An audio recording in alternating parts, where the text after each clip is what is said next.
مولایا صلی وسلم دائما ابدا۔ جنہیں تقوی کا نور نصیب ہوتا ہے وہ اللہ کی رحمتوں کے سائے میں آ جاتے ہیں۔ اگر ان پر مصائب، آلام، مشکلیں آتی ہیں تو ان کے تقوی کی وجہ سے اللہ انہیں راستے عطا کر دیتا ہے۔ وَمَن يَتَّقِ اللَّهَ يَجْعَل لَّهُ مَخْرَجًا وَيَرْزُقْهُ مِنْ حَيْثُ لَا يَحْتَسِبُ۔ اللہ اکبر۔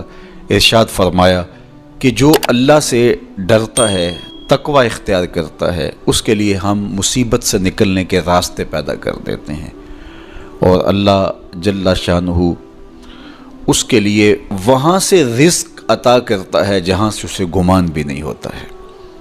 تو یہ تقوی کا نتیجہ ہے جو اہل تقوی کو نصیب ہوتا ہے۔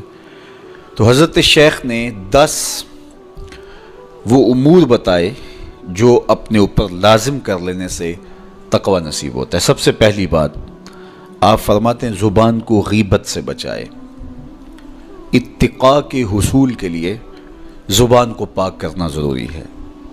انسان کے زیادہ تر گناہ اس کی زبان کی وجہ سے ہیں، اور غیبت یہ بدترین عمل ہے، اور اس کو بدکاری سے بھی برا قرار دیا گیا ہے۔ الغیبت اشد من الزنا۔ تو اپنی زبان کو غیبت سے بچائے۔ دوسری بات ارشاد فرمائی کہ بدظنی سے بچے، کسی سے خواہ مخواہ بدگمان ہو جانا اور اپنے دل کو کسی کے لیے میلا کر لینا اور اس کی بدگمانی دل میں پالنا، تو یہ تقوی کے منافی ہے۔ تو کسی کی بدگمانی سے، بدظنی سے اپنے دل کو بچائے، زبان کو غیبت سے بچائے، دل کو بدگمانی سے بچائے، اور مسخرہ پن سے بچے، بات بات پہ ٹھٹھے مار کے ہنسنا اور اس طرح کی زندگی بسر کرنا۔ اور آج کل تو جب بھی دوست احباب اکٹھے بیٹھتے ہیں تو سنجیدہ اور متین باتیں کم ہوتی ہیں، زیادہ وقت لطیفوں میں ہی کٹ جاتا ہے۔ انسان کو خوش مزاج ہونا چاہیے، اس کی طبع میں شگفتگی ہونی چاہیے، لیکن شگفتگی، خوش مزاجی اور مسخرہ پن میں فرق ہے، اس کو سمجھنا چاہیے۔ سنجیدہ اور متین زندگی یہ مومن کی زینت ہے، انسانیت کا حسن ہے۔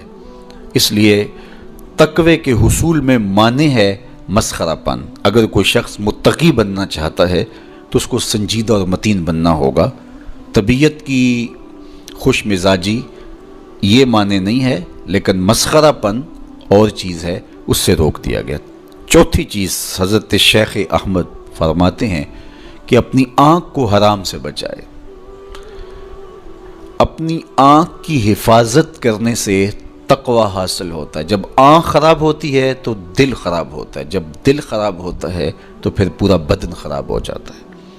اس لیے وہ دروازہ جو کھلا ہے اور اس سے بدی شر اندر اتر رہی ہے، اور پھر اس سے آپ کا سارا نظم ہستی برباد ہو رہا ہے، تو اس دروازے کو بند کریں۔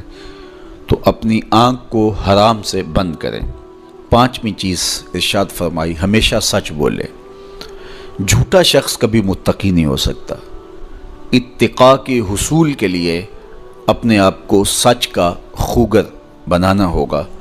سچ کے بغیر کبھی نہ بولیں۔ جھوٹ بولنے والے کی زبان سے شر پھیلتا ہے، اور جب کوئی شخص جھوٹ بولتا ہے تو حدیث پاک میں آتا ہے اس سے بدبو نکلتی ہے، جس کو عام لوگ تو نہیں سونگھ پاتے، لیکن اللہ کے فرشتے 1 میل دور پیچھے ہٹ جاتے ہیں۔ تو مومن سچا ہوتا ہے، مومن جھوٹا نہیں ہوتا، اور تقوی کے حصول کے لیے سچ شرط ہے۔ چھٹی چیز ارشاد فرمائی ہر حال میں اللہ کا احسان مانے۔ جب کوئی بھی انسان پر بہتری آئے تو اس وقت یہ کہے کہ یہ میرے رب کا احسان ہے کہ مجھے یہ حاصل ہوا ہے۔ بہت سارے لوگ اپنی محنت کا نتیجہ قرار دیتے ہیں کہ یہ میں نے کیا تو اس کے نتیجے میں یہ ملا۔ بسا اوقات آپ کتنا سیدھا کام کر رہے ہوتے ہیں، کتنی محنت کر رہے ہوتے ہیں، لیکن نتیجہ اس کے برعکس آ رہا ہوتا ہے۔ سیدنا علی المرتضیٰ رضی اللہ تعالیٰ عنہ فرماتے ہیں میں نے اللہ کو اپنے ارادوں کی شکست سے پہچانا، تو یہ اس کی کرم نوازی ہے کہ اس نے ایسا کر دیا۔ صحت میرا کمال نہیں، یہ اللہ کی عطا ہے۔ علم میرا کمال نہیں، یہ اللہ کی عطا ہے۔ لہجوں کی خوبصورتی یہ اس کی عطا سے ممکن ہے۔ اس نے آنکھوں میں روشنائی رکھی، اس نے توفیق عمل نصیب فرما دی، اس نے اچھائی کی راہوں پہ گامزن کیا، ماہ صیام میں روزہ رکھنے کی توفیق ہوئی، صلاۃ التراویح میں حاضری کا موقع میسر آیا، دیگر صالح اعمال تلاوت کلام مجید نصیب ہوئے، تو مت سمجھے کہ یہ کوئی میرا کمال ہے۔ اللہ کا احسان مانے گا تو غرور پیدا نہیں ہوگا، تکبر پیدا نہیں ہوگا۔